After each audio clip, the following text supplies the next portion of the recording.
भारतीय पौराणिक कथाओं में त्रिदेव अर्थात ब्रह्मा, विष्णु और महेश को सृष्टि, पालन और संहार के अधिपति माना गया है। लेकिन क्या इन तीनों में से कोई एक श्रेष्ठ है? इस प्रश्न का उत्तर ढूंढने के लिए ऋषि मुनियों ने एक बार महर्षि भृगु को यह जिम्मेदारी सौंपी। यह कथा त्रिदेव की परीक्षा और उनके गुणों को उजागर करती है। महर्षि भृगु सबसे पहले ब्रह्मलोक पहुँचे।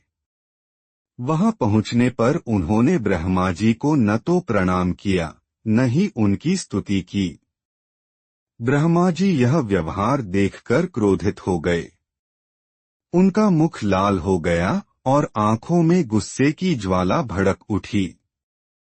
लेकिन यह सोचकर उन्होंने अपने क्रोध को नियंत्रित कर लिया कि भृगु उनके ही पुत्र हैं। इस घटना से महर्षि भृगु को यह उत्तर मिल गया कि ब्रह्मा जी में क्रोध की प्रधानता है। इसके बाद महर्षि भृगु कैलाश पहुँचे। भगवान शिव उन्हें देखकर प्रसन्न हुए और आलिंगन करने आगे बढ़े। लेकिन भृगु ने उनका आलिंगन अस्वीकार कर दिया और बोले, महादेव, आप धर्म की मर्यादा का उल्लंघन करते हैं और दुष्टों को वरदान देकर संसार को संकट में डालते हैं। इसलिए मैं आपका आलिंगन नहीं कर सकता। भृगु के इन शब्दों से भगवान शिव क्रोधित हो उठे। उन्होंने त्रिशूल उठा लिया और भृगु को मारने के लिए तैयार हो गए।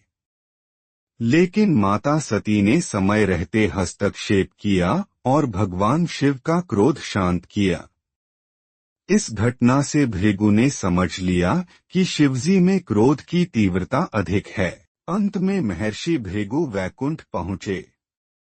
वहां भगवान विष्णु माता लक्ष्मी की गोद में विश्राम कर रहे थे। भृगु ने उनके वक्ष पर पैर से प्रहार किया। भगवान विष्णु तुरंत उठकर खड़े हो गए। उन्होंने न तो क्रोध किया और न ही कोई शिकायत की, बल्कि भगवान विष्णु ने हाथ जोड़कर कहा, महर्षि, आपके चरणों पर चोट तो नहीं लगी? क्षमा करें, मैं आपको आते हुए देख नहीं पाया, इसलिए आपका स्वागत नहीं कर सका। आपके चरणों का स्पर्श मेरे लिए पवित्रता का प्रतीक है। इतना कहकर उन्होंने भृगु के चरण दबाने शुरू कर दिए। भगवान विष्णु का यह विनम्र और प्रेमपूर्ण व्यवहार देखकर महर्षि भृगु की आंखों से आंसू बह निकले।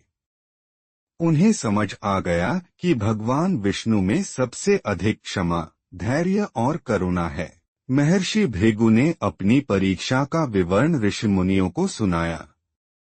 सभी ऋषियों ने निष्कर्ष निकाला कि भगवान विष्णु त्रिदेवों में सबसे श्रेष्ठ हैं। उनके धैर्य और क्षमाशीलता ने यह साबित कर दिया कि वे वास्तव में पालनकर्ता और करुणा के प्रतीक हैं। तभी से ऋषि मुनि और भक्तजन भगवान विष्णु की पूजा अर्चना करने लगे। यह कथा हमें यह सिखाती है कि श्रेष्ठता केवल शक्ति और ज्ञान में नहीं, बल्कि धैर्य, क्षमा और करुणा में निहित होती है। भगवान विष्णु का चरित्र हमें यह प्रेरणा देता है कि जीवन में हमें सहिष्णु और दयालु बनना चाहिए।